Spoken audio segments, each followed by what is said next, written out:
नमस्ते दोस्तों। हम जब भी पैसे कमाते हैं हम उसे इन्वेस्ट करने का सोचते हैं जो कि एक अच्छा ऑप्शन है, लेकिन जो रेट ऑफ रिटर्न हमें उससे मिलता है क्या वह एक्चुअल रेट ऑफ रिटर्न होता है या नहीं, ये हमें जानना बहुत ज़रूरी है। एग्ज़ाम्पल के लिए देखें तो मान लेते हैं आपने किसी बिजनेस में इन्वेस्ट किया और वो आपको 6% रेट ऑफ रिटर्न दे रहा है और देश का इन्फ्लेशन मान लिया जाए 6% है, तो आपका एक्चुअल रेट ऑफ रिटर्न होगा 0%, क्योंकि आपने जो भी पैसा कमाया उसे इन्फ्लेशन ने ख़त्म कर दिया। तो आप कहेंगे कि ये इन्फ्लेशन क्या होता है, ये पैसा ख़त्म कैसे कर रहा है।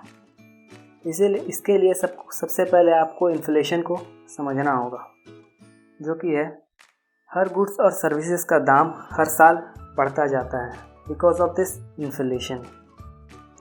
दूसरे शब्दों में कहे तो आपका जो पैसा का परचेजिंग पावर है ये घटता जाता है हर साल।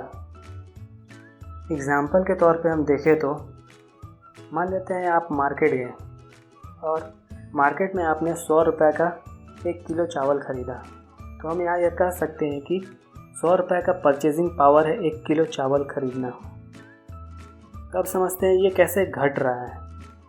मान लेते हैं देश का इन्फ्लेशन है 6% और आप ठीक 1 साल बाद सेम चावल अगर ख़रीदने जाइएगा तो आपको उसी चावल के लिए 106 रुपये पे करना पड़ेगा। आपका पैसा अब ज़्यादा पे करना पड़ रहा है।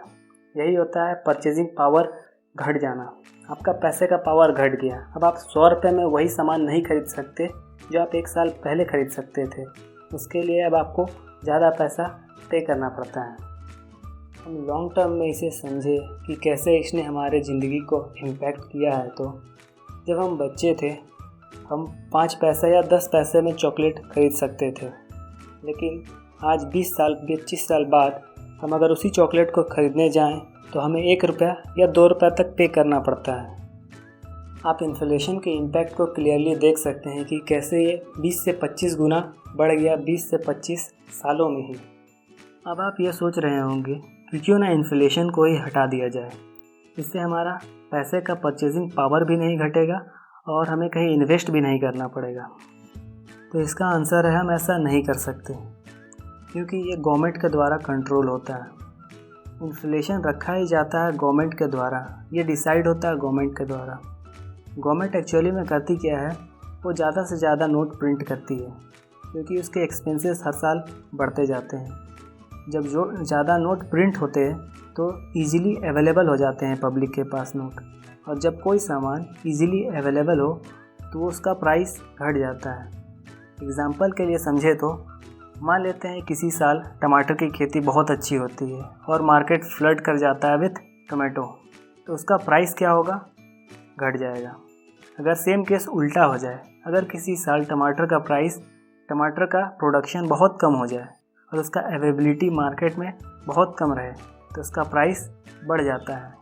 सेम अप्लाई होता है करेंसी या नोट के साथ। जब आरबीआई पैसा प्रिंट करती है तो अवेलेबिलिटी ऑफ नोट मार्केट में ज़्यादा हो जाता है, जिसकी वजह से पब्लिक के पास ज़्यादा कैश होता है हाथ में, और इसी की वजह से उसका परचेजिंग पावर घटता है।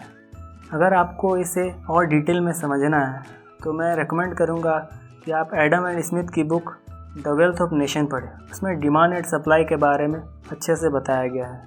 तो फाइनली अब आप क्या करें, आपने इन्फ्लेशन को समझ लिया, आपने उसके इम्पैक्ट को समझ लिया, और ये गवर्नमेंट के द्वारा होता है, तो आप इसे कंट्रोल नहीं कर सकते। और अगर आप ऐसे इंसान हैं जो हमेशा गवर्नमेंट को ब्लेम करते रहते हैं तो आप इससे नहीं लड़ सकते।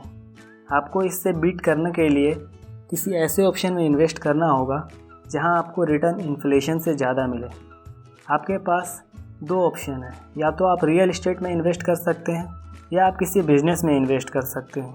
ये आप पे डिपेंड करता है कि आप किस में इन्वेस्ट करना चाहते हैं, लेकिन ये ज़रूर याद रखें कि आपका रेट ऑफ रिटर्न हमेशा इन्फ्लेशन से ज़्यादा होना चाहिए।